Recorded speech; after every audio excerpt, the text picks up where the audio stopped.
हमारा माहौल क्या होता है कि हम खुद नमाज पढ़ने चले जाते हैं, हम खुद तरावियाँ पढ़ने चले जाते हैं, हम खुद कुरान पढ़ते हैं, ख़त्म करते हैं, लेकिन घर वालों पर ध्यान नहीं देते इस चीज़ का, बीवियों पर या बच्चों पर। क्या कभी हमने अपने बच्चों को या बीवियों से ये सवाल भी किया है कि इस महीने में तुमने कितना कुरान पढ़ा है, आज तरावी पढ़ी नहीं, आज कितनी इबादतें की?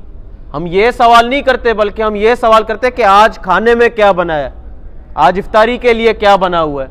या अय्युहल्लज़ीना आमनू कू अनफुसकुम व अहलीकुम नारा, कि ए ईमान वालो तुम खुद को, पहले तो खुद को और फिर अपने अहलो अयाल को जहन्नम की आग से बचाओ। और आखिरत के दिन इस चीज़ के बारे में सवाल किया जाएगा, कुल्लुकुम राइन व कुल्लुकुम मसऊलुन अन रइयती।